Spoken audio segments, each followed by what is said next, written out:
السلام علیکم دوستو، لاجونتی کہانی کا دوسرا حصہ۔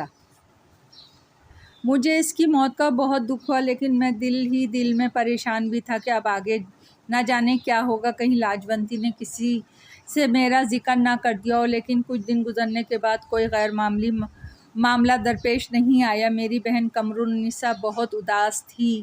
آخر کو لاجونتی اس کی بچپن کی سہیلی تھی۔ دکھ تو مجھے بھی بہت تھا، لیکن میں ایسا نہیں چاہتا تھا، اس لیے اس سے پیار نہ ہونا اپنی جگہ پر، لیکن میں اس کی موت کا ہرگز خواہشمند نہیں تھا۔ لیکن اب پچھتاوے کے سوا کیا باقی رہ گیا تھا؟ کچھ دنوں کے بعد میرے امتحانات نزدیک آئے تو میں نے سنجیدگی سے اپنی پڑھائی پر توجہ دینے کا ارادہ کر لیا، اور اسی ارادے سے اپنی ایک کتاب کھولی تو اس میں ایک اور خط نیچے کھل کر دیکھا تو وہ لاجونتی کا خط تھا، جو کچھ یوں تھا: زاہد بابو، آپ کو جب یہ پتر ملے گا میں اس سنسار سے جا چکی ہوں گی۔ میں نے سچے من سے آپ کو پیار کیا تھا، لیکن آپ نے کیا کیا؟ میرے پیار کو ٹھکرا دیا، میرا دل توڑ دیا۔ مجھے یہ تو بتا دیتے کہ آپ کو مجھ سے نفرت کیوں ہے، کہ آپ میری شکل بھی دیکھنا نہیں چاہتے۔ بس اب میں نے فیصلہ کر لیا ہے کہ یہ صورت آپ کو کبھی نہیں دکھاؤں گی، پرنتو میری بھگوان سے پرارتھنا ہے کہ کوئی میری جیسی صورت والی آپ کو جیون میں ضرور آئے، جس سے آپ پیار کریں، جو آپ کو میری یاد دلائے۔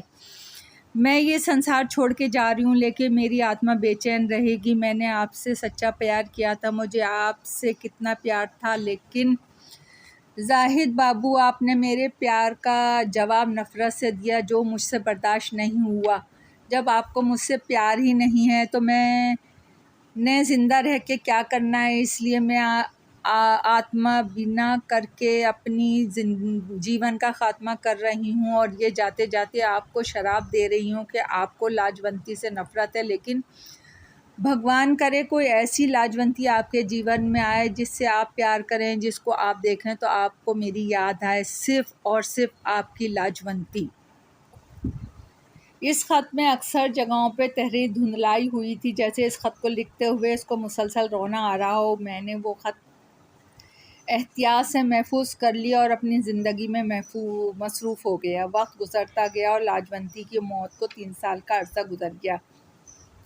ان 3 سالوں میں گھر سے دور ہی رہا، کیونکہ ابا جان چاہتے تھے کہ میں اعلیٰ پائے کا قانون داں بنوں۔ اس لیے انہوں نے مجھے قانون کی تعلیم حاصل کرنے کے لیے لندن بھیج دیا تھا۔ وہاں سے میں 3 سال کے بعد ایک کامیاب قانون دان بن کر واپس آیا، اور واپس آنے کے کچھ عرصے بعد ہی مجھے بمبئی، جس کو میں آج کے دور میں ممبئی کہا جاتا ہے، میں بحیثیت بیرسٹر ملازمت مل گئی۔ اس عرصے میں میری چھوٹی بہن قمرالنساء کی بھی شادی ہو گئی، اور میری ملازمت کے 6 ماہ بعد میری بھی شادی ہو گئی، اور سارا مسئلہ میری شادی کے بعد شروع ہوا۔ مریم کو اکثر ایک لڑکی نظر آنے لگی، اور کچھ ہی دیر میں وہ لڑکی غائب بھی ہو جاتی تھی۔ میں نے اپنے والد صاحب سے اس بارے میں ذکر کیا تو انہوں نے اپنے ایک واقف کار مولانا محمد الیاس صاحب کو بلایا۔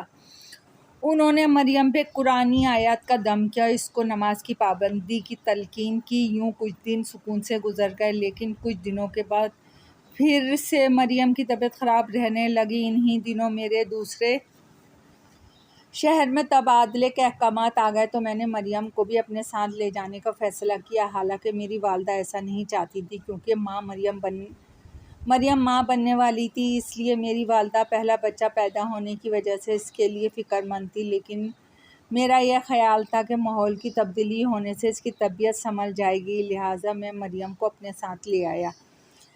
یہاں آنے سے کچھ دنوں تک تو مریم کی طبیعت ٹھیک ہی رہی، لیکن کچھ دنوں بعد اسے ہی ڈر کے چیخیں مارنے لگی، جیسے کسی خوفناک چیز کو دیکھ لیا ہو۔ پھر آہستہ آہستہ اس کی طبیعت سنبھلنے لگی، اور وہ ایسی ہو جاتی جیسے اسے کچھ ہوا ہی نہیں تھا۔ میں مریم کی وجہ سے بہت پریشان رہنے لگا تھا۔ جیسے میرے ایک دفتر کے ساتھی غلام فرید نے محسوس کیا تو مجھ سے میری پریشانی کی وجہ پوچھی۔ میں نے اس کو تمام باتیں بتا دی۔ وہ شام ہی کو اپنے چچا صاحب محترم مولانا عبداللہ صاحب کو لے کر میرے گھر آ گیا۔ وہ ایک پڑھے لکھے بارش شخص تھے۔ وہ روحانی علوم کے ماہر انسان تھے، اور ان کے علاوہ ایک اسکول سے ریٹائرڈ ہیڈ ماسٹر تھے۔ انہوں نے قرآنی آیات کا دم کرتے ہوئے سارے گھر کا معائنہ کیا اور کہا، بیٹا، یہاں خطرے کی تو فی الحال کوئی بات بظاہر نظر نہیں آ رہی، لیکن چونکہ آپ کی بیگم امید سے ہیں اس لیے ان کے لیے ڈر و خوف زیادہ ہونا اچھا نہیں۔ میرا علم تو یہ کہتا ہے کہ وہ ہندو لڑکی تمہیں کسی قسم کا نقصان نہیں پہنچانا چاہتی، لیکن تمہاری بیوی کو ڈرا کر خوفزدہ کر کے اس کو تمہاری زندگی سے دور کرنا چاہتی ہے۔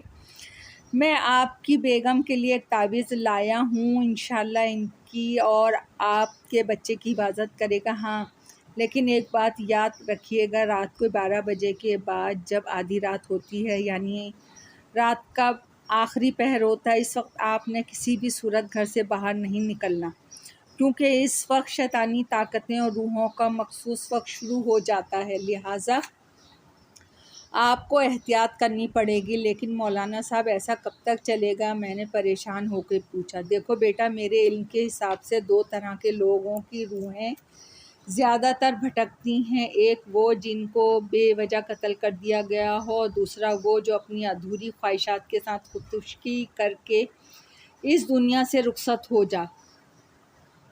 جائیں۔ ایسے اکثر لوگوں کی روحیں ایک مخصوص وقت تک دنیا میں بھٹک سکتی ہیں۔ میں کوئی مناسب وقت دیکھ کر اس روح کو حاضر کروں گا اور پھر اس مسئلے کا حل تلاش کروں گا۔ فی الحال آپ بیگم کا خیال رکھیں اور احتیاط کریں۔ کچھ عرصے تک تو سکون قائم رہا، پھر ایک دن مجھے دفتر میں خط موصول ہوا، والد صاحب بہت زیادہ بیمار ہیں اور ہم دونوں کو بہت یاد کر رہے ہیں۔ میں نے خط موصول ہونے کے بعد چھٹی کی درخواست لکھی اور مریم کو لے کے اپنے آبائی شہر آ گیا۔ یہاں آ کر پتہ چلا والد صاحب واقعی میں بہت بیمار تھے، لیکن ان کا بہترین علاج ہو رہا تھا، اس لیے وہ اب کافی حد تک بہتر تھے، اس لیے مجھے کافی تسلی ہو گئی تھی۔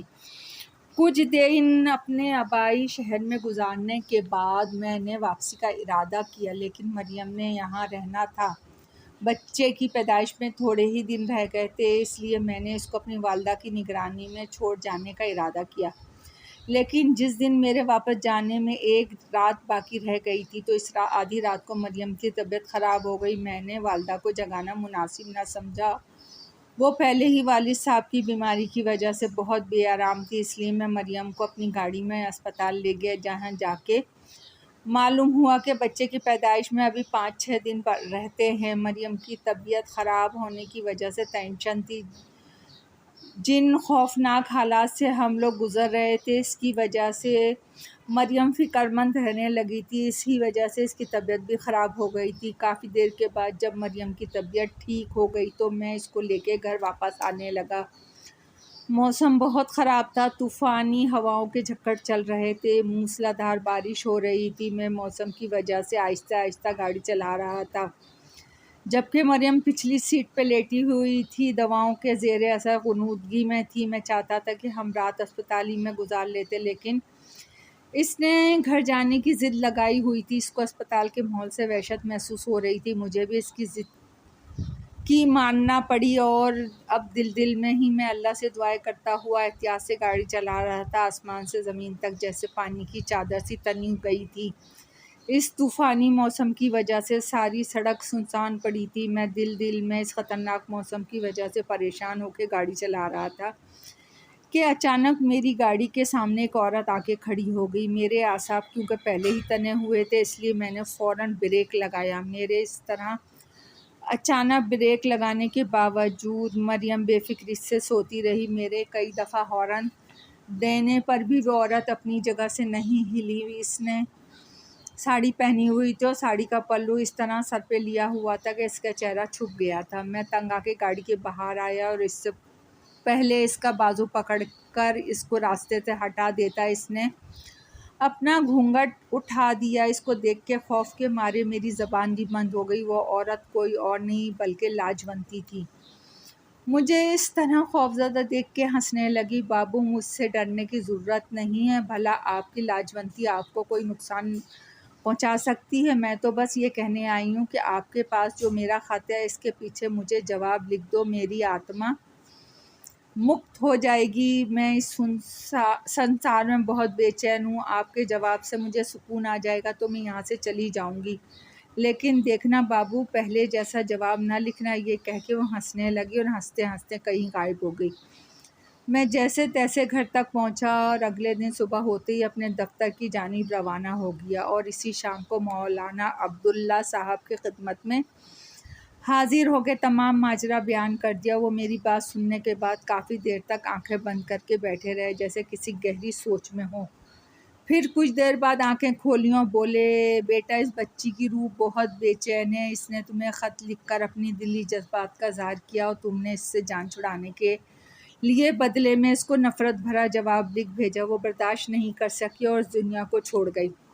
اس کو تم سے محبت بھرے اظہار کی امید تھی جبکہ تم نے ایسا نہیں کیا۔ وہ اپنی ناکام حسرت اور ادھوری خواہشات کو پورے کیے بغیر اس جہاں سے نہیں جانا چاہتی تھی، اس لیے ہمیں کچھ کرنا ہوگا۔ اگلے دن ہی میں نے مجھے اپنے گھر بلایا اور عشاء کی نماز میں ان کے ساتھ ہی ادا کی۔ نماز کے بعد مجھے لے کے ایک پہاڑی نما مقام پہ گئے اور اس جگہ ہم دونوں گاڑی میں پہنچے تھے۔ اس جگہ پر پہنچ کے مولانا عبداللہ صاحب نے عود اور لوبان سلگانے کے بعد کافور سے ایک دائرہ بنایا اور خود بھی میرے ساتھ اس دائرے میں بیٹھ گئے۔ چاندنی رات تھی، چاند کی روشنی میں ہر منظر واضح دکھائی دے رہا تھا اور ایسا محسوس ہوتا تھا جیسے چاندنی میں نہائی ہوئی ہر چیز چاندنی کی طرح بن گئی ہے۔ ایسے میں مشک، عنبر، لوبان کی خوشبو نے ماحول کو بڑا روح پرور بنا دیا تھا۔ اگر مجھے اس وقت اپنے اوپر بیتنے والے واقعات کی وجہ سے پریشانی نہ ہوتی تو میں اس منظر سے بڑا لطف اندوز ہوتا،